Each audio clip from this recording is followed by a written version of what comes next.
if you'll gather around and listen to me, we can talk about a media dynasty. You're going to crush on every actor on the show. You can binge the whole series on HBO. Hott Minute.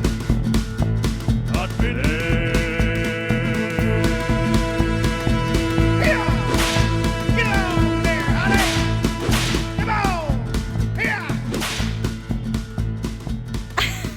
Yet again, 2 for 2. Oh, shit. Wonderful. I don't want to...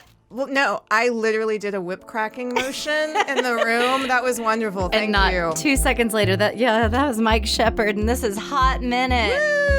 I'm Jamie. I'm Ashley. And this is the podcast about who is hot and why, and sometimes we get off topic. That's okay. That's okay. fun. It's fun. It's funny. It's funny. You'll like it. You got housekeeping to go Housekeeping, yeah. You know, Hott Minute, told you what it's about. You can find us at Hott Minute, HOTT Minute on many different platforms. Instagram, Twitter, Facebook, Vine. Whatever.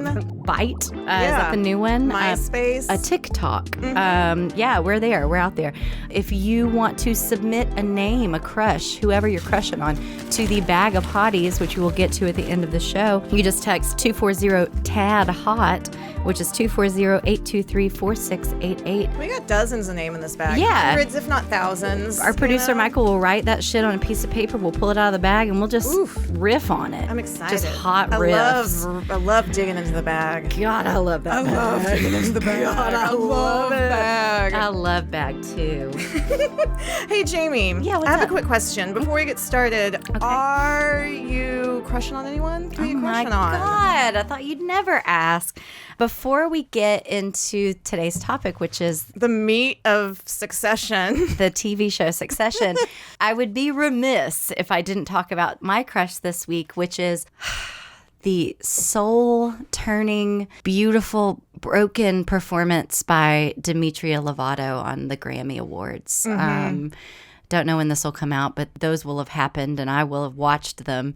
And, you know, she battled addiction. She's coming back. The thing I loved about it, song was great. She sounded fire. Her voice is sick.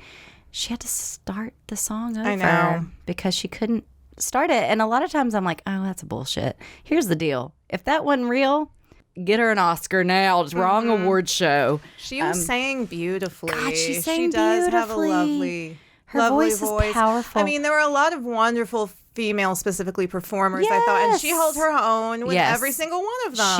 She did. Here's the thing I really liked about it, and this is why she's my crush, is that, you know, I was like, did she really false start?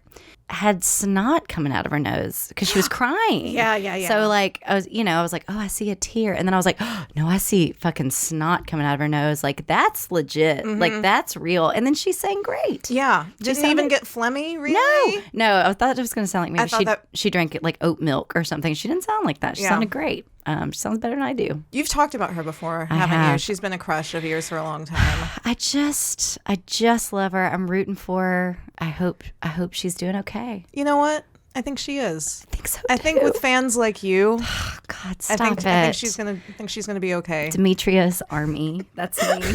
I'm the Demi Hive. That's cool. Rooting for you. So Ashley. Yes, Jamie. I have a question for you. I'm going to turn it around. Who's your crush? Oh, Who you crushing on? I wasn't ready for this. Just kidding. Yes, I was.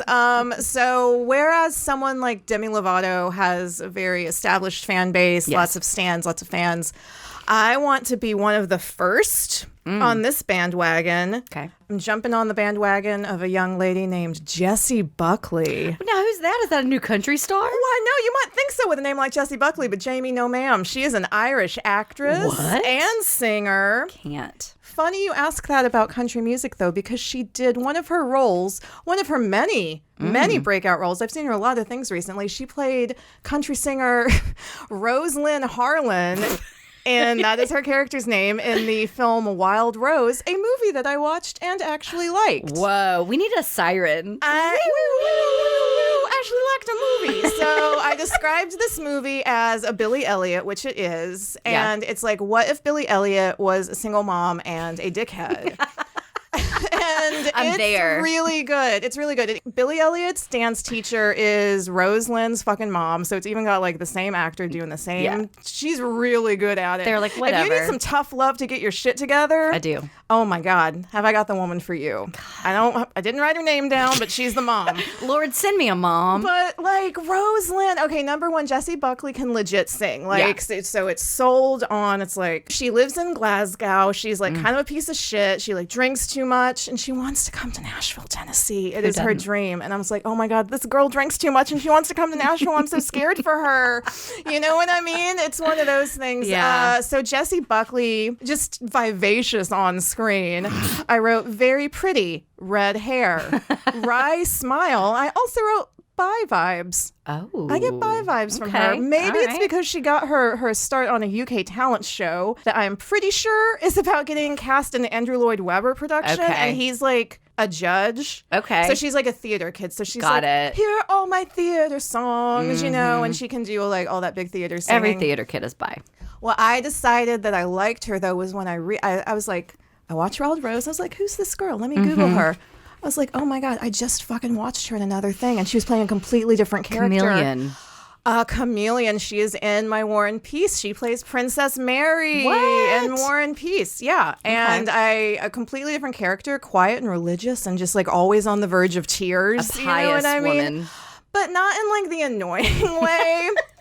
No, she's cool. It's like one of my favorite characters. I also watched her just because now I love her and I want to watch her and everything. I watched a really bad series called Taboo. Which I've heard of, but I have not watched. It is Tom Hardy. Yeah. It is 1814 London, and everybody is just like wanting to fuck their brothers and sisters, like per this series. What like else it's is seriously there? gross. What else is there to do? It's one of those things where it's like, what if the past was fucking horrible? You know, which it was. It's like, obviously, oh yeah, you know, children get murdered. You know, it's like, okay, fucking whatever. Yeah. You don't have Gritty. to watch it. Did you see, I did not see her in this because I haven't seen it yet, but did you see Chernobyl? I didn't. She was in Chernobyl. She played the best character in it. I haven't seen it, but she's like a fireman's widow. Okay. And I didn't see Judy. I didn't either. Which she was in. But now I'm going to see all of it. But I love her, and she can do accents. I'm just really impressed. I was like, I didn't even know she was Irish. You know what I mean? Did she do a Scottish accent? Yeah, she was like Glaswegian. And then in the War and Peace, she was like an upper class sort of English voice, obviously. But anyway, she's beautiful, and I love her, and we're going to be best friends. Hey, Jessie. The exciting thing, too, about being in War and Peace, which has like 87,000 characters and lots of big actors, one of the bigger name actors in this War and Peace, this Lifetime BBC co-production of War and Peace, as you do. It's Mother, may I sleep it's with on Hulu. War. May I sleep with scurvy? Pierre, Count Bezhikov, is an actor by the name of Brian Cox. Heard of him. He has been in a lot of things. Yeah. McDonald's commercials. One of my, it's the best one currently. He may be in a Harry Potter. He might not be in a Harry Potter, actually. I don't know. He is in X-Men. Yes. He's in some of those. But you know what he's on that's like contemporary right now? Do I, Ashley? It is a show called Succession. Yay! Yes. Yes. Brian Cox plays Daddy Logan in yeah, so who's your daddy? Yeah, so today's episode, when we got together probably, I don't know, like a few weeks ago, and we're like, what do we talk about this season? It was like, I don't know, like cartoons or like puppets we like. Did you see any cool shows or did you listen to any new records? And the answer is that Ashley and I worked a lot last year and both have seasonal and probably just chronic depression. So we didn't. Oh, yeah. I laid down a lot. I read stuff on my phone, got some dogs. Ashley has a dog. So I just sort of. A lot of Russian stuff, a lot of War and Peace. Yeah. I read a lot of fan fiction. Sirius Black is really giving it to Hermione lately. Oh my God. Man, it's crazy what they're getting into. But I did watch Lunacy. God, I hate myself, but I love Succession, a show yeah. about people that also pretty much hate themselves. They hate themselves. They hate each other. They hate each other. It's about a family. Yeah. It's about self-loathing. Yeah. It's about how all rich people are bad, not because they're bad people, but because being really rich makes you bad. Makes you a horrible person. Yeah. It's about, I think the dynamic that I love the most about Succession is that it was marketed so bizarrely when it first came out. So I remember watching the first episode on an airplane, which is just a weird place to watch that anyway, because there's so much like tone nuance to all the lines. But it was marketed as just a very serious family drama. This is before I even noticed like Will Ferrell, Adam McKay. As the producers. Yeah, I think that like went by in the credits and I was like, what the fuck? I don't know. So I remember watching on an airplane and I probably got like 45 minutes in, and I wish that I'd reviewed this before I said this on this podcast so I could remember the moment. But I guffawed at something that was not quote unquote funny. Yeah, and then I literally went, what? Like, I think out loud on the Southwest flight, I went like, what the fuck? This is funny. I was like, this is a funny show. It's a comedy. Yeah, and I didn't realize it. And then I was like, it was as if I was watching The Sixth Sense all over again. Like, what the fuck? He's a ghost. Shit. Now I get it. Like I literally felt like it was like a ghost moment in the show. And then it was hooked. I was like, I can't watch this enough. It's dry. It's so fucking dry. It's a dry humor. It's bone dry. Bone dry. Speaking of bones, who you every wanna? cast member. Every fucking cast Every member. cast member, as you heard in the theme song. I mean, I kind of I don't know where to start. Actually, I do. I like. Okay. I want to start with You drive. the character Kendall, who is the second oldest of the Roy children. Yes. He is played by Boston area actor Jeremy Strong. Who came out of nowhere, really. I never have seen him before in my life. And I, unlike Ashley, in my past have been a bit of I think, quite a consumer, short of this year, of media. And typically, like, I'm an annoying person that you watch stuff with, and I'm like, that person was in an episode of, like... Bay City Rollers is not a show. What was I trying to say? I was going to say Empty Nest. I was trying to say NYPD Blue. Yeah, exactly. Like, Empty Nest is great reference. Thank you. Yeah, exactly. So, never saw the guy in my life, which was brilliant casting, because you immediately are just like, he is this man, he is this guy. You are transported into his pathetic world. I'm writing down the words sad eyes right now. Sad fucking eyes. Have you ever seen Sadder I Eyes? don't think I have. Put this bitch on the cover of National Geographic, because the depths of his pain. In the arms of the angel, I want to donate money to save the... Oh, he's got the saddest eyes. eyes. And they're like rich kids sad. Yeah, which is like super hot. And, it's like first couple of episodes, you're like, what's this guy going to do? And the first episode, they do this really great job. This is why the show is so brilliant, of setting him up as just the douchiest, biggest idiot. He's like listening to hardcore rap as he's being driven around to this meeting where he's like trying to swing his dick around and just keeps getting like undercut left and right. And so quickly they establish like, wow, what a fucking loser that has no idea that he's a loser yet. And so a couple episodes in, I was like, okay, how much of a loser are they going to make him? And boy, did they deliver. God. Literally shits on himself in the second season. And I was turned on. Not because I'm into scat, but because I was like, you couldn't get lower and more vulnerable here, buddy. Just doo-doos on himself. The layers to that character are great. It's like, I think one of my favorite things about Kendall is like the degree to which he like believes his own bullshit when it comes to like business. Yes. It's like, I love the way he was talking about like the news website, like the Gawker kind of website. He's like, it's a media platform of different sort of verticals that like which is how they all are. Oh, yeah. Which is how they all are. And they're all alcoholics. And I'm saying they all are, and I don't mean that, but yes, I do. They are. So no shock. We probably should have said spoiler alert, because I'm about to ruin the whole fucking here's everything series about for you. the show. He's a drug addict. He's a drug addict. His wife has like wised up to the fact that he's a fucking loser. He's not a good father. That's my favorite. Okay. He's not a good father. And they never try to like, they never give him a redeeming moment with the kids either, really. Like, he's just kind of like... Everything about the show is these adult children like searching for their father's Yes. love, and it's like, motherfucker, you're a daddy now. It's like you're supposed to be giving your kids the hugs that you didn't get, and not like humiliating yourself to your sociopathic father's whims. On that front, like one of my favorite things about his relationship to his children too is that they never say this out loud, I don't think, but they very subtly with casting show you he has this sort of mixed race set of children. Yeah. So clearly, not only is he a shitty dad, but he's a shitty dad that adopted children. Or was his perhaps? Or maybe, I can't remember. Is his first wife Indian? Maybe, but I can't remember. regardless, like just with the casting, like the visual sort of storytelling alone, just like building a sense of place. Like you immediately, like when he's with those kids, you're like, he is not qualified. He's not qualified to be give like them whatever they need. Raising children that clearly probably need extra attention. Yeah. Like they are not going to get it from him. Yeah. It's bad enough that your dad is stupid. It's bad enough that your dad is a stupid drug addict. It's bad enough that your dad is a stupid drug addict who like also wants his daddy's love too much. You know what I mean? It's like layer on. Oh, it's so good. Yeah. And Jez is strong, Jeremy. I mean, one of the most iconic moments of the show is his rap. Yes. Like that's like a huge character trait. Is like he loves rap and he loves hip hop. Rap and he loves hip hop and he loves it in a sincere way. Completely sincere way. Straight face. And like so in the second season, in a just sort of a tribute to his dad that no one wants to be at this event. This woman that they've hired as a consultant, Holly Hunter, who's so fucking awesome. We'll get to her. At some point, they liken her to like a hummingbird. And she's just, you could crush her bones and smoke her. But she's like a hummingbird with like claws. Yeah.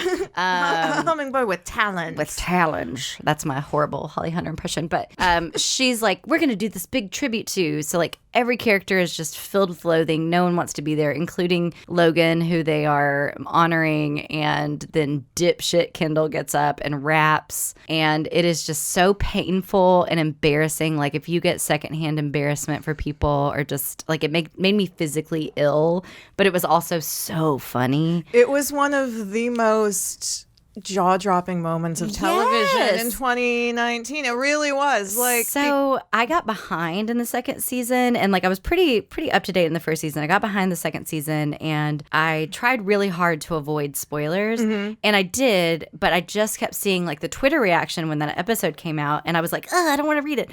But like the reaction was so visceral that I literally thought like somebody got like beheaded on the show or something, or like I was like, Logan literally like pissed and doo-dooed in his children's mouths, and then OG. It's just And instead, I watch it, and I was like, "This is actually 10 times worse." It's so painful. And you know, here's the thing too. It's like within the context of these people's lives, like a random beheading is a possibility because there's another son who got kidnapped in the Middle East somewhere on business, as you do at one point. This is the youngest fella of this. Is Kieran Culkin plays Romulus/Roman Roy. Another thing I really love about the show is how the adult children's names get progressively like cuntier, the richer and richer that he gets. Yes. Like Kendall is like a relatively normal name. And the first son is what? Connor, Kendall, Siobhan.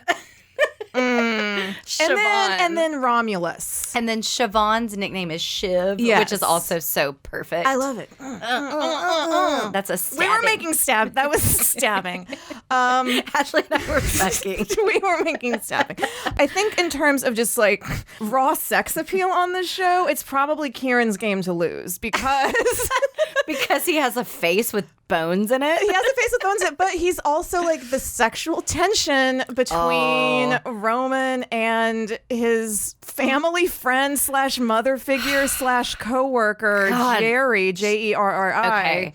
This is one of my favorite slow burns of the show because it kind of comes out of nowhere, but then at the same time, you're like, fuck, why didn't I think of that? Like, as a fan and as somebody who's written things, you're just like, God, that's like so obvious, but so unexpected as well. Like, so the big like through line with Roman that I love is that he's literally dating a prostitute his longest. Oh, no, that's Alan Ruck. That's the oldest. Oh no, son. but like, isn't she also? Isn't she his wife, girlfriend? Yeah, the wife girlfriend in the second episode. Like, don't they insinuate that she also has hooked? But she's doing it more from like a bored. He's like, she's like because bored he's and incompetent, or not incompetent. Yeah. And Yes. what's the one where you can't fuck? Impotent. Impotent. It's like they're not having sex, and they're and they're just handsome and 30s and young. Yeah, well, and you're right. She's not the I can't remember. desperate prostitute, but she's acting out sexually blatantly because he won't fuck both her. act out sexually. He just love acts out. Mm-hmm. He just acts out. That's his whole thing. Whereas Kendall turns his pain inward, a la drugs and alcohol and self-loathing. Roman. He pushes that shit onto everyone fucking else in his goddamn orbit. Well, and the best thing, so going back to the pilot, it was a little on the nose, but one of the best ways to sort of build the character is to show him so the whole family, like fucking Twilight characters, because they're rich and bored, play baseball. Like they just helicopter in to play games of recreational baseball, and there's a family like you're our gardener. yeah, or like and whatever. like this immigrant family basically, and this little kid. You think that they might be trying to include him in the game, and so they're like, "Hit this ball, and I'll give you $1 million." And he like misses the swing, and then Roman just basically like tears up the check in front of his face. He's a piece of shit. He's a piece of shit. It's like, for those of you listening at home, if you haven't seen this show, it's like, just think back at your own life. Yeah. At, like every fucking douchebag you've ever met. Yeah. The loudest guy at the party, the dickiest guy at the Yeah. bar, the worst dude you ever went on a date with, the worst guy who ever dated your sister. He's all of them times 10 because he's like a billionaire. Yeah. But then like also kind of hot. Yeah.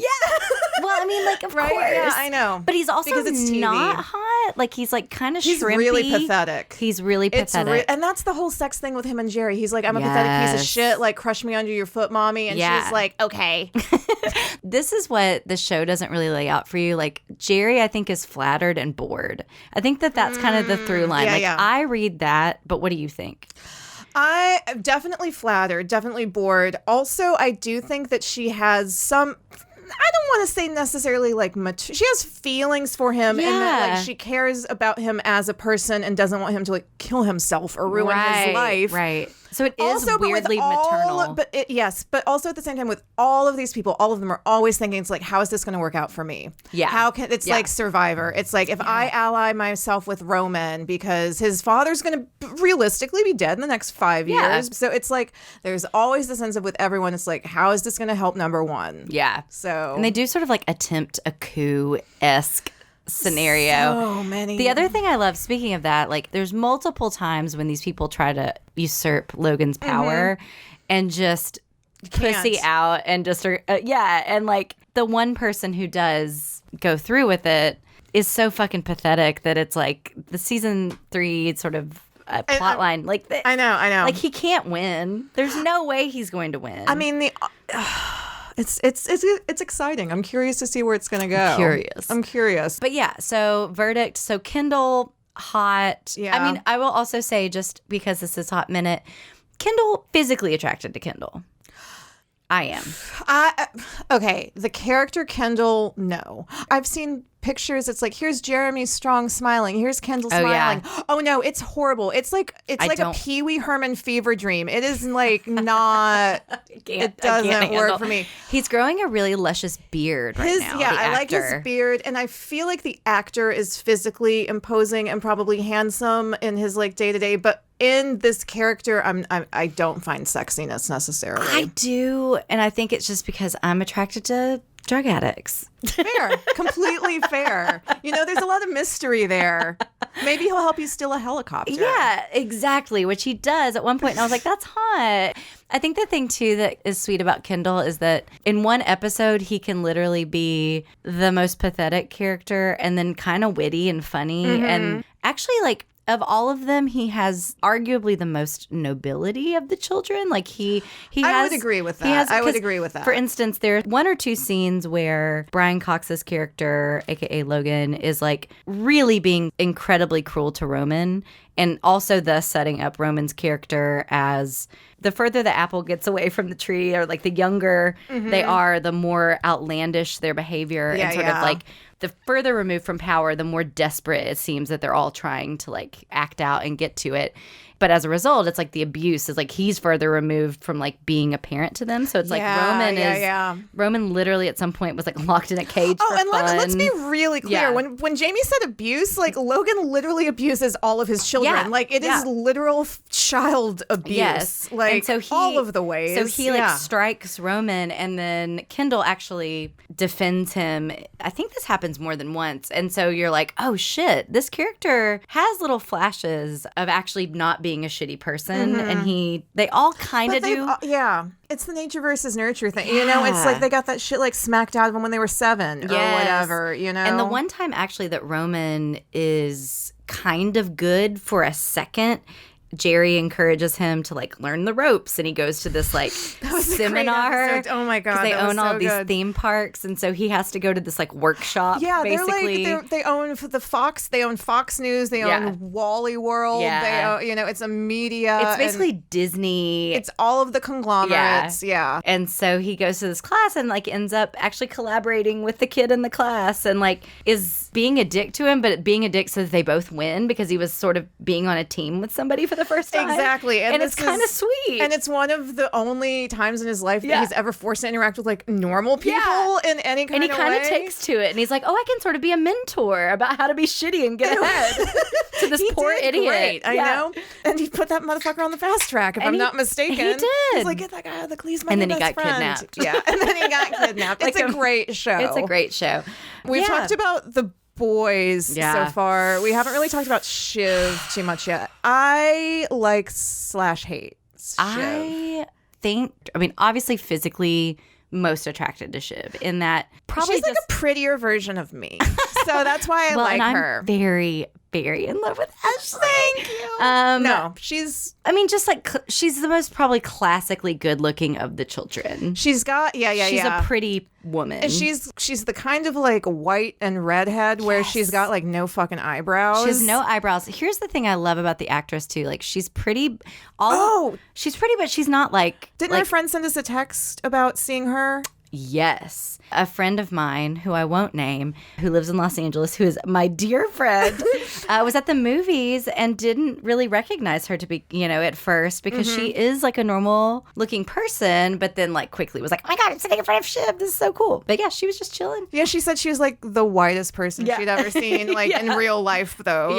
Like she didn't have any fucking eyebrows. She's like, probably like, it's like Elizabeth, Oh my God. She got a booty though. Oh my God, does she got a... Holy shit, I forgot about fucking Shiv's... Oh my God. Put together right. She is tight. She is tight. She wears all these like rich bitch clothes too, like all these like neutrals, like all these fucking whites and blacks and grays and her clothes. Oh my God, her clothes are like not good. She dresses older than she is. Yes, she's probably like in her early 30s, but she dresses like a mid 40s businesswoman. She's a businesswoman herself. You know, she fancies herself as such. Here's the deal. Also, she's at least an 8. She's at least a size 8. She's like a normal. Oh, yeah. I don't think she's like. It's hard to tell because she's one of the only women on the show, and she's always standing next to men but who she's are always like standing 6'5". next to like Kieran Culkin, who is like a small man, or Nicholas Braun, who's like a fucking giant. Right, exactly. So it's like, what is? I don't know where we live anymore. She's probably standing on a box anyway. Like she's a double zero. Action. Yeah, but yeah, she's got a great bod. So just from a pure hotness perspective, the other thing I like, doesn't have a strong jaw. No. She's got like a round face. She's got kind of a round face. Yeah. And it like freckles. She's freckly. Freckly. Yeah. Makes me happy. Great hair. She looks like a Siobhan. She does look like a Siobhan.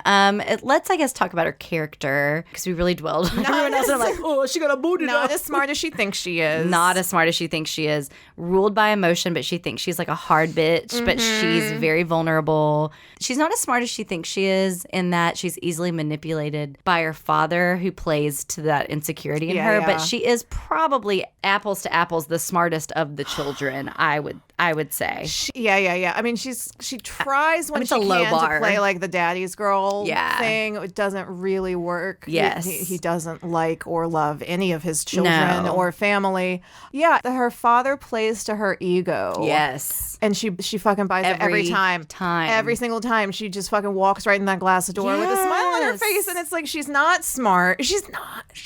She's not smart. She's not smart. I will say, I work in marketing. And I like where this is going. And she's smarter than some people that work in marketing, but the bar is low. Yeah. So like I have reactions to her, or I guess she's like more like PR in marketing, but I have reactions to her like I had when I watched the show Silicon Valley, because like I've worked in that industry too, and I'm like, that's real. That's real. That's real. And like she says stuff that is real. So that's more the writers. But like they let her like be tactically pretty smart sometimes about stuff to prove. Like she probably has an MBA within the context of the show or whatever. Exactly. You know? I'm processing this as I say it out loud. But like I feel like she's paid attention to get a smidge of the ruthlessness that makes her successful, but then also just like gotten away enough to where she learned actual skills. Whereas I feel like Kendall and Roman are just purely a product of watching their dad. Absolutely. And she went out of her way to learn those skills because A, she had to, being like the only girl and not the natural successor, because she's the third born child. Also, it's like, I'm thinking about this as we're talking, and it's like how each of the children we've discussed so far like sort of perceives like the family business. It's like Kendall is like business guy. He's like, this is our portfolio of brands, and I really think we can do this. He says all the right words, but the intent is almost always wrong. It's blank. It's blank. There's just like, other than this is what you do, like there's no Kendall would succeed very well though at like any business I've worked at, because he's absolutely a white man that dresses correctly and speaks well in a meeting. He is tall. Yeah, he's tall and knows what to say in a meeting, and then is like, I'm a dick sometimes. I like the Beastie Boys. Yeah, exactly. Like he would fucking be great at exactly like a Walter style company, which is the media company he tries to buy. That was his, Roman's thing is like the family legacy. Like this is our family business thing. Shiv's thing though, she wants that fucking power. Yeah. Shiv just wants the power. She wants the news, because she was into politics, but now I'm into news media, and actually now I'm into the family business. Well, and, you know what I mean? Like, speaking of power, she has absolutely her power bottom husband. Yeah, she has absolutely no interest in not dominant, but at the same time is like too lazy to be truly dominant. Like her husband's like, please. She's super fucking passive aggressive is what she is. Yeah. Like this bitch waits until her wedding day to be like, by the way, we're having an open marriage. Right. And I'm fucking someone like right now. You know, and like he's like, okay. Yes, ma'am. That hurts my feelings. I'm sorry. Okay, so we were talking about her husband who, the character name is Tom Wombgans, Wambsgans. He is played by an actor by the name of Matthew McFadyen, who I've talked about before. Not my Darcy. Not my Darcy. Again, I don't want to say that like I'm at the forefront of all thinking, because I'm not. I'm not the casting director, but Matthew McFadyen, I have long said, comic actor. Genius. Comic actor. More proof. Throw it on the pile. He's great. He's so good. We'll get to beloved Nicholas Braun here momentarily, but I want to say it was a moment with Matthew McFadyen in that very first episode that probably it was when I was like, whoa, this show is very fucking funny. Like, I need to go back and watch it because all of this has been a comedy. When he gets his dick sucked by his brother-in-law's wife on his wedding night, and he said she sucks his dick, and I hope my grandma's listening, and and he comes in her mouth, and then she like spits it back into his mouth, and so according to Tom, this is not cheating because it's a closed loop. He swallows his own load, so it doesn't count. And it's just such a beautiful moment because his entire life is him just swallowing his own load. Oh my God, Jamie, that's so fucking profound.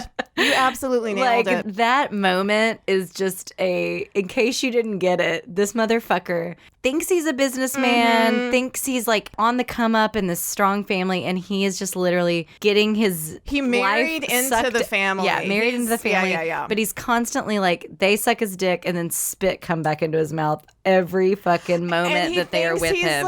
And he tries to be like, I put my feet on human beings. Like, you know, it's like, bitch, you are the fucking human furniture of this family. So he's just the punching. He's horrible. He's one of the worst people that's probably ever been in a show as far as a character. But Matthew McFadden he's not hot. Like, that character is not hot, and I'm not attracted to Matthew McFadden. He's an average looking man. He's an average looking man. And he's probably like the hottest dude like walking down the street. Oh yeah, but like he's the hottest guy in like a local coffee shop. Exactly. Like he bops in to grab the alt you know weekly. what? He's an office crush. Yeah, he's like the cutest guy in your office building. Yeah. It's like, oh, I think he's in accounts. Oh, he's nice. Yeah, so he is terrible in the show though, and the levels of just cartoonish abuse that he levels on other people. Oh my god, yeah. These like middle managers that are no one, like they don't even register to the other characters, and he's like, I can abuse them.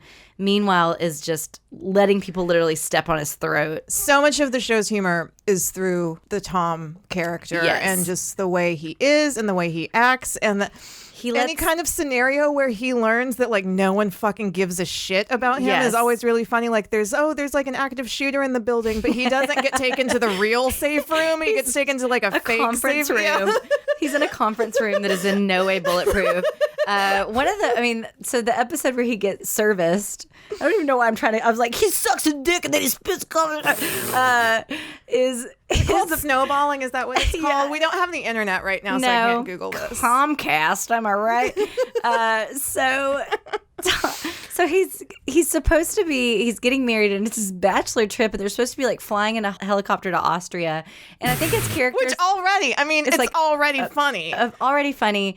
And so like he has like a couple, like probably the most important businessmen from the Illinois where he's from or wherever, but like, you know, he's like trying to impress these friends, and you know that he's probably been building it up for months, and there's so many subtle like he's a nobody moments in the show where like his parents buy champagne for the entire wedding party and they tell everyone that they bought it and they're all like bragging about it. I'm literally covering my face in shame. Like he is the epitome of gauche, and so they're all meeting to go. Oh my god, it just struck me. He thinks he's like Jay Gatsby. Yeah, he just thinks he's like a Jay Gatsby kind of guy, but he's like, what is the opposite of that? Like he's the most successful man in his hometown. High school, exactly. But like the reality is you married a billionaire, right? And she's very mean to you. Yeah, and treats you like dirt. Basically, they're supposed to fly away. He's had friends fly in to go to this that he's clearly trying to impress. And then Roman knows that there's going to be somebody to do business with. It's literally just like, oh, I could take a meeting with someone at this place. And they end up taking him to this underground club that's underneath like a railroad track. And it's super trashy. And it's literally a sex club. And like that becomes his bachelor party. And it's just such a great moment in the show because, like, he just takes it. Mm-hmm. He just takes it. Oh, yeah. Which is, that's a really good segue. Tom just takes it, but he pushes that shit back down on someone even lower than him. And that would be Cousin Greg. Cousin Greg. Tom and Cousin Greg spinoff. God, I would watch it in a heartbeat. Comedy. Everything we've said about every other character, they could all fucking die in season 3 premiere. And if it was just like Tom and Cousin Greg got to figure this shit out because now they're both running Waystar Royco together. Oh my God. Can you even imagine how good that show would be? I can't even imagine. I mean, really. Cousin Greg. So I started watching Cheers on Netflix and literally actually thought of this because as you're watching Cheers, you're like, oh, fuck, Frasier. Oh, fuck, you know, like, and I know that we've talked about this before, but when you're rewatching it, you're just like, oh, all these things are going to happen. It's going to be so good. And all these other shows, like Night Court and like all these, you know, whatever. It's like the Fertile Crescent of comedy. Yeah. And like, that's how I feel about Succession. I'm like, this probably won't happen, but God damn it. If this was like the early 90s and this was like on a soundstage, like we would get our Cousin Greg, like they would end up in Boca Raton. Oh my God. They would be in the Golden Girls. They could be on fucking Empty Nest. Like, I would love that. Cousin Greg, Nicholas Braun as the actor. He's a wiry 6'5". Now I do take it back. He's probably the most like conventionally attractive actor on the show. I'm gonna say that Alan Ruck is to me the most attractive. I know that he literally plays a Nazi, but if we're we're just talking facial beauty. Alan Ruck could get it. Alan Ruck could get it. We'll get to him. Okay, all right. But also, actually, who could get it the most? Because you're gonna turn this off. Stewie, the friend. Like I'm genuinely attracted to that guy. I don't even know the actor's name, but he's hot.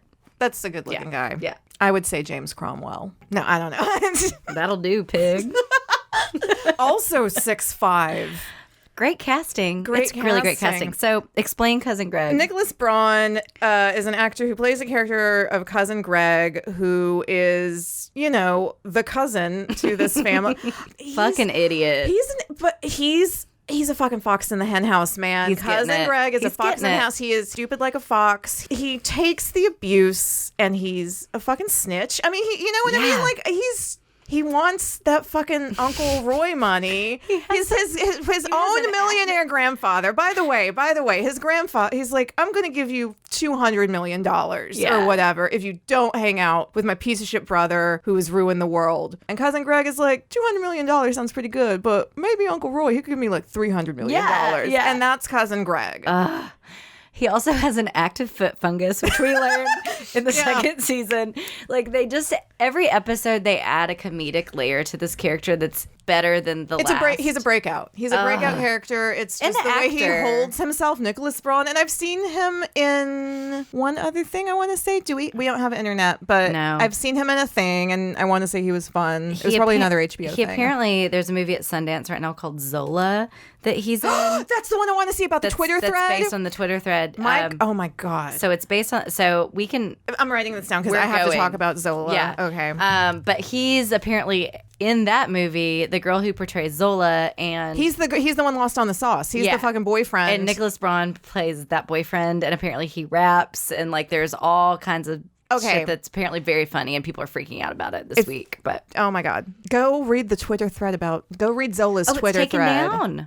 You can find like the whole like screen caps on like different blogs and stuff. They're like people screen capped it. Like it is there. Like, you can find it on like Reddit and whatnot. Yeah. Like it's out there. We'll put a pin in that. I think you and I should go on a field trip and see Zola when we can. Could not agree more.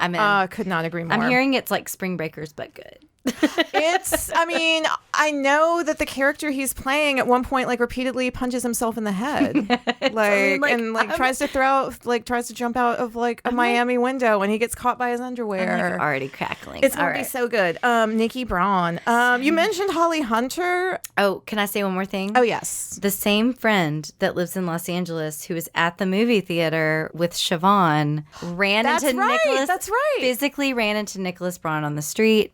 He is indeed 6'5". Whenever she runs into someone, I ask, how did they smell? He smelled good. That's cool. I'm glad that's true. And he was nice. He wasn't like, ugh, you're a dick. He looks like he smells good. Yeah. He was like kind. He had kind eyes. I could be making this up, but did she say also he walks like someone 6'5", like someone who like I can't fit into doors, like slouchy and like I want to just live in the world, but y'all make it hard. Yeah, like he's goofy. It's just like gosh. Oh, I love him. Yeah, he's probably getting mad laid. Good for him. Oh man, that dude's dick is worn. Can you imagine? That said, I still think the Nazi's pretty hot. Within the context of Succession. Well, he's the kid we didn't talk about, really. Yeah, so the oldest child, Connor, is from a previous marriage. He couldn't be more pathetic. He's literally dating a prostitute. He's not in the show a ton. Yeah. But his girlfriend is dumber than a bag of rocks, and she's a Broadway. She's a playwright. Quote unquote playwright. She can barely talk. She's transparently with him for him, to finance her shows. He's with her because she's really pretty, and he needs a political wife because he's running as a brown shirt for president. He's like literally a fascist. Has like the most drool-worthy house in like Sedona or something. Like he's just... And also every character to date that we have said is dumb, he is actually the dumbest of all of them. Super dumb. He's very, very stupid. But I mean, Alan Ruck, many of you probably know him as like Cameron from Ferris Bueller's Day Off. Like a fine fucking wine. Oh my God. Imagine it's that hair. Okay, imagine though, but like real talk. The year is fucking 1986 and you married Alan Ruck. And you're like, and this is what he fucking looks like in 2020. Oh my. Can you imagine? Jackpot. Can you Here's the deal. Seriously. Okay, Alan Ruck or Matthew Broderick? Alan Ruck, Alan ma'am. fucking Ruck. Alan Ruck, ma'am. I'm telling He's you. string beanie. He's got that thick ass gray hair. and the other Face thing- is great. His face is great. The other thing about the show is they're always wearing really thick sweaters and pushing up the Yes. sleeves, so there are lots of like sexy forearms. There's on a this lot show. of he's got like a little and veiny and forearm. like collars. There's lots of collar stuff happening. His funniest scenes with him are the awards show that I mentioned. It's like towards the end of the second season, and he's just a fucking idiot, and he decides that like Logan's basically giving him like a vanity, just idiotic task to keep him out of the way. Yeah. And it's just like, hey, will you basically organize the catering for this event? And his power trip, like that's the thing the show does so beautifully. That was so funny. That was so good when he's just like in an absolute panic state about this event. And yeah, he's just like, the butter is hard. And he's screaming at people. And it's like the show puts everyone in very tenuous. Their grasp of power is never real. Like the patriarch is the only one with real power. Mm-hmm. Everyone else is just sort of... They're using their money to try to buy some power. Yeah, it's like they're all treading water. But like the further, again, you get away from him, again, Connor, though the oldest, is the clearly like least favored child. Oh, yeah. I mean, he's the kind of guy that like uses his money. These are the people that like fund Milo. Oh, yeah. You know, it's where does this motherfucker get them from? Dudes whose dads are millionaires and billionaires, and you've never had to think a day in your life. Yeah. And so Tom's power trips are hilarious. Connor's power trip with the catering staff is comedy gold. And it's just like, God, this is the one moment that he got a modicum of like quote unquote power. And he's just... He like Bridezilla lost his fucking mind. Abusing the like catering. He's apologizing to guests. It's like so good. It's so good. I'm so sorry that the butter is hard. And they're just like, what? Just, and he's like, walking. there are rolls getting torn to pieces out there. Like, it's so good. I'm ruining the comedy Anything of it, where a dickhead is like screaming at the kitchen staff for absolutely no reason. And the best part is, it's like they kind of just seem like none of them actually seem scared of it. I know, yeah. Makes it even better. Anyway, Alan it's so Ruck. good. All right. There's, and then... Who else we got? No, that's it. You know, there was Holly Hunter. She was on the show for a minute. There's James Cromwell, plays Brian Cox's brother. There's Brian Cox's, third wife character, I guess. She's supposed to be, Lebanese. Her name is Hayam Abbas. Yeah. She's beautiful. She's, She's a what fascinating I like character. to imagine myself to be if I were, a 50-something, 60-something woman who was like, I'm going to marry for money. Like, that's how I would do it. Yeah. I would do it the way she does it, where it's just She's good. oh, you want to have your affairs, whatever. Well, I don't know. That and season 1, you're like, fuck, this bitch is going to take it all. And then season 2, her station's a little rockier. But she and Holly Hunter kind of enters the scene and starts doing a land grab, trying to become the fifth wife or whatever. And Marcia is the character's name. Marcia has a really great moment with Holly Hunter on the stairs. It's at the same party. Yeah, it's at the same party. This episode's just incredible. Y'all. Oh my God. It's one of the best. The wedding, Siobhan's wedding and that episode are just two of the best episodes of TV that I've seen in a long time. In a lot of ways, the scene you're referring to is the opposite of the Bechdel test, and it's two women explicitly talking about a man. Yes. But the way that they talk about him is very Bechdel-y, if you will. Yeah, it's two women talk about a man in the I don't know. But they inherently have more power in that moment than they have in the rest of the season. Or rather, Marcia does. Yeah, it's really fascinating. Should we talk about Logan himself? Oh, yeah, Logan Roy, Brian Cox. Here's the thing about Brian Cox, and I think he's a good actor. Bless his heart. I think he's a good actor. I really, really do. I mostly, for the most part, the last thing in my head is him in Succession, where he's one of the most evil men in the world, where literally Jamie or me or you listening home, if any of us were to literally murder him, the world would be a better place. Yeah. Everyone agrees. Everyone agrees. He's in My War and Peace, and he's playing an old general who's knows that war is bad, and he just doesn't. You know what I mean? Yeah. It's I love the actors where it's you can be one thing or the range. I like range. He's got it, guys. He's an X-Men. He's General Stryker in X-Men, which is, really what I care about.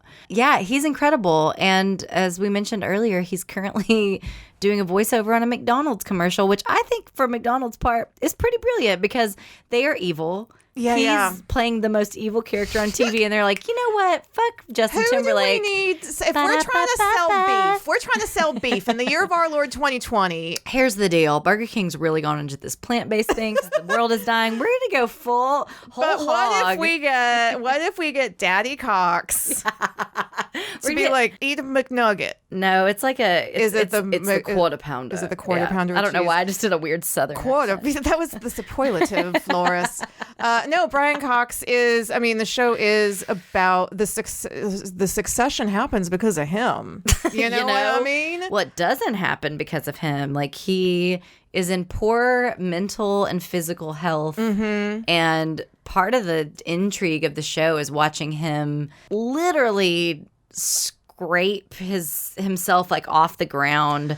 Trying to recover from a stroke that he has in the pilot episode. And like the first episode, I'm just sort of like, oh shit, are they doing like a Game of Thrones thing where they're just about to kill this guy that's probably expensive to pay? Interesting. Okay. Which I thought could have happened. And then of course he comes back within a few episodes and is like incredible, but the entire time he's sort of hiding physical ailments and things, and it's general like mortality. Yeah. So whereas the rest of them have all of these very damaged, weaknesses that are very obvious that you can easily manipulate. Honestly, probably I could manipulate all of these people. Like they're very stupid. They're very stupid. 201. He's smart and scrappy, and they hit you over the head a little bit with like, he's a self-made man. And it's like, well, there is something to be said about people that like come up, you know, but it's like you have to be like doubly evil to make it from nothing into something. And the good thing about his character and the good thing about like Brian Cox and the way that he's capable of playing it is, again, let me reiterate, Logan Roy is like, I would love to murder him.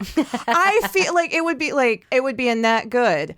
But it's like when he plays the moments of vulnerability where it's like, now I'm no longer like the CEO of evil. Now I'm like a fucking 80-year-old man on the floor. Now I'm weak. Now I'm alone. I can't care for myself. I have lived my entire life knowing and believing myself to be capable of anything and everything, and I've accomplished that, and now it's all fucking taken away from me by my own body. Oh, I love it. So the other thing about Poor him, Brian Cox is such a good actor that, yeah, like this character with a lesser actor is unequivocally evil and just would be cartoonish. You would never feel any kind of pity whatsoever. Yeah. Not at all. And it's never that I feel pity for the character, but there are distinct moments where he's manipulating the children very specifically where I believe him. Like when he's talking to Siobhan and he's like, I'm going to give you the business. Like, it's so convincing that, and that's like excellent writing and excellent acting, but like,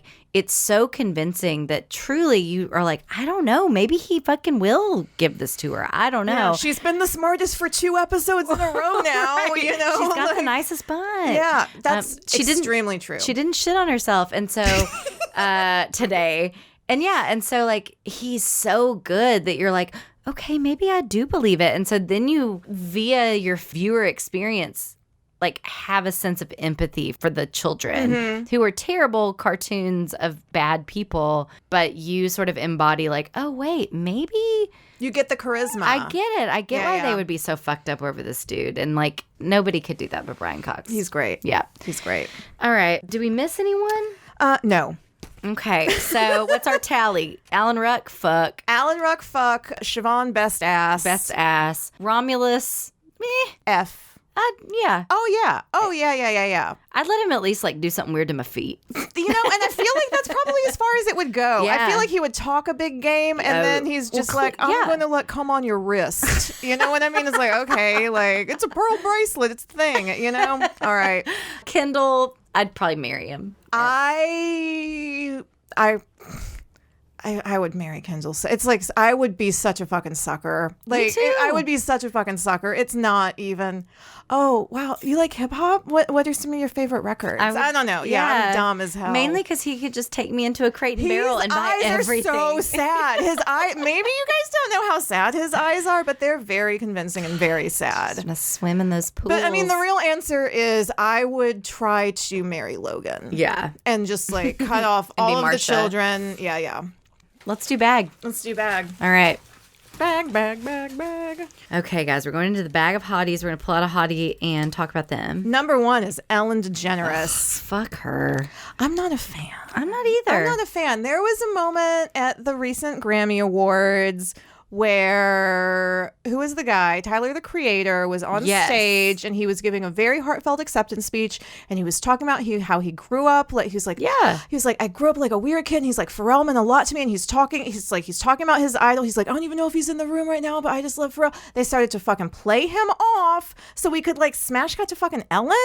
Right. Let me listen to Tyler, the Creator. I don't like her. I don't like her. Here's the deal. We know people. She's not a good boss. She's notoriously, apparently, not good to her staff, apparently. Allegedly. Does that cover me? And the other thing is that she went to a fucking football game with George W. Bush and she could just burn in a fire. It's like there's always celebrities where they're gonna like, I'm gonna perform at the birthday party of this fucking sheik who cuts off people's heads. And it's like she's the one who's like, I'll MC it. She would MC Logan Roy's like, oh my God, this bitch would, thank fucking nailed it. Nothing else. Nothing else. Let's wrap it up there. She would MC Logan's fucking birthday party and do a fucking selfie with him. Yes. Boom. David Byrne. Oh God, I have a crush on David Byrne. I have a really, really good David Byrne story. Oh my God, tell me. One time I stood behind him in line. At Bonnaroo? At Bonnaroo. Oh my God, I saw him at Bonnaroo. I stood behind him in line at the beer tent, and it was great. And we didn't say a word, and he didn't look at me, and it was like my ideal interaction where I was like, he's just a man. Can I ask you, was he wearing like a white sort of shirt? He was wearing regular clothes, like his street clothes, but I do want to say it was probably just like a button up, top. So that was probably when we were David Byrne street clothes. Yeah, David Byrne street fashion Pinterest board. So David Byrne, I saw him. Yeah, I guess because he was playing with St. Vincent. That was the year that record came out at Bonnaroo. And he was just walking around the like artist tent with like what my Spanish teacher would call a chamaco, which is just like a. This had to have been that same day. It was just like a Cuban like sort of linen top. Yeah. And he had a camera and he was just walking around taking pictures like an old grandpa. And I was like, you're fucking David Byrne. Like you are. Stop making sense, David Byrne. You are a fucking legend. I've been listening to This Must Be the Place like a lot lately. Me too. For whatever reason. Like it's just really on my like radar, and I've been listening to it so much, and it's just like. And let's just say facial beauty, physicality, babe. I think he's such a babe. I also remember reading some story from some other like celebrity, maybe it was like fucking someone from Blondie or whatever, you know, and they're like reminiscing about like our David Byrne story. Mm-hmm. I can't remember who told this, but it was like, well, he's like literally like a weird kind of eccentric guy, and they were like, we were in New York and we got like fucking mugged one time, and these guys were like beating us up and taking our wallets, and he's like, and I remember David getting like pulled into the bushes, and he went, yipes. And that's what I think of when I see David Byrne is like this guy, some like toughs with a knife. It's like, give us our wallet. He's like, oh, I don't know, mister. That's like an episode of Heathcliff or something. My boyfriend also, what's the movie with John Goodman? There's like a Talking Heads movie with John Goodman that my boyfriend just like got on. Yeah. We've been buying a lot of DVDs lately. Physical media. Ever heard of it? David Byrne, 11 out of 10. Yeah. He's facial beauty plus talent. All right. Cynthia Nixon. I don't think about her that much these days. You know who does? I think my favorite thing about Cynthia Nixon is her post Sex and the City career. One of my favorite blogs is Delisted, the gossip blog, and just Michael K's obsession with her wife, and he calls her Rojo Caliente. Oh, yeah. And it's just, I don't have much more to say than that, but like, I have one thing to say. I watched, she's in a miniseries that's like the Middle Ages. I saw her in a play. It's like the Middle Ages. It's like Ends of the Earth or something. Yeah. I can't remember. It's like the year is like 1400. Yeah. I believe her character is called like Petronella. Like it's some real shit, right? I put that on when the mosquitoes get bad. She's the villain. Ooh. She is the evil villain, and the heroine is, I can't remember her name, but she's Tom Hardy's wife, that girl from the brown-headed girl from A Thing. She's like, anyway, long story short, Me. Cynthia Nixon is the super fucking evil in this Middle Ages thing. She is constantly murdering people. She is constantly poisoning people. There's incest all over the place. Of course there is. Tom Hardy's tangentially involved. And she's like, And she does the accent like the entire time because it's supposed to be England. Oh, God. Oh, my God. Anyway, so I'm a huge Cynthia Nixon fan based on this movie that I can't remember the name of. And also, it's not a movie. It's a miniseries. I just remember I saw her in a play with Maggie Gyllenhaal and Ewan McGregor. And she and Maggie Gyllenhaal were both normal-sized looking women. And I loved it. That's not like code for like they big. It's like they just were like, as far as actors go, like they were both like 5'10" and like had bodies and like were wearing clothes. I was going to ask between the three of them who was the tallest. Probably Maggie Gyllenhaal. Here, do you want to do something? Yeah, I'll do one. Okay, let's do this is the last one. Probably Maggie Gyllenhaal. But Cynthia Nixon, she did a great job. She's a great job. I like her hair. Yeah, She got pretty hair. All right, Josh Hartnett. Oh. Okay, so the friend that saw Shiv and Our Nicholas friend who's stalking the Braun. cast of Succession. She's in Jerry's bathtub right now. Gonna do a pop scare. That friend is like ride or die fan, not fan like in a bad way, but just like ride or die like crush fan. Like everyone that she's had a crush on, unless they do something terrible, she's just like, I'm gonna hold it down. I get that. I'm gonna hold it I down. appreciate Which and I have that. other friends like that too, but she's like And the JH. one. JH on it. I mean, like, dude is very handsome. Like, he's very attractive. In my mind, Virgin Suicides? when, Babe. when you said Josh Hartnett, the first image that popped in my head was the perfect version of him from like 1999. Yes, exactly. That's all you need to Like know. the perfect version of him. Perfect meaning what? 22. You know, I'm not just perfect meaning young, I guess. But Well, it's like he was huge for a second. He was huge for a second. Also, I feel like he personified the best of like white masculinity at that Yeah. point for like teen boys. It's like he wore oversized sweaters in a really good way. He had square jaw, but he also had big heart, no white in eyes. So it was just like doe eyes, square jaw. So he literally kind of melded like a masculine, feminine sort of thing. So there was like a vulnerability to him. And so he was in like Halloween H2O and Killing Mrs. Tingle. Killing Mrs. Tingle. Yeah. And like they kept casting him as like the sort of misunderstood When he's a jock. poet jock, you know, and then he was in Pearl Harbor and he was kind of the misunderstood poet jock in Pearl Harbor. And I mean, beautiful face. He was in Penny Dreadful, which I forgot. I watched every second episode of that shit. Here's my favorite thing about Penny Dreadful, and he's involved in it. Weird show as far as just like, oh, there's werewolves and all. Yeah. What if vampires are real? Weirdest thing about that show is just he randomly fucks Dorian Gray. He's a werewolf that just randomly fucks the picture of Dorian Gray. And I was like, whoa, record scratch, like loving this, first of all. Yeah. Can't get enough. That show was baller. That show was good. Rewound this 5 times, but what? Why is this happening all of a sudden? Who's the chick on that one? What's her name? Oh Is my that God, Eva Green. Oh my God. Eva Green. Oh my God. Is ridiculous. Patti LuPone is in that for no reason. No reason. Patti LuPone is like an abortion witch that lives in like a mountain village. It is like, oh my God. Literally, she's an abortion it's witch. so much better than Taboo. It's not even so funny. good. It's so much better than I would Taboo. do an episode where we just watch Penny Dreadful and just talk about like all the weird garbage. Guess who I was attracted to the most in that one? Fucking Frankenstein, who's a heroin addict. I was attracted to, they give oh my God. They make, I mean, honestly, if you made Frankenstein, you would do drugs. Well, yeah. Be like, what the fuck have I done? What have I done? God is going to punish me? Like, I've opened up boxes that I cannot close anymore. Madness. Get on that horse. I just made a godlike race of men. Frankenstein ends with Frankenstein's monster just running all alone up at, North Pole or whatever. Just like Patti LuPone. Just like Patti LuPone up at the North Pole. Ain't that the way? God, okay. Well, Succession's great. I'm glad you listened to this and we ruined it for you if you haven't watched it. But watch it. I mean, yeah. Or don't. Like, I don't care. I don't care Look, what you do. Google pictures of fucking Kieran Culkin. I almost said Crispin Glover. Honestly, that's a other episode, but I could talk about that. Write down Crispin Glover. Yeah. Oh. All right. Bye, guys. Bye, Succession.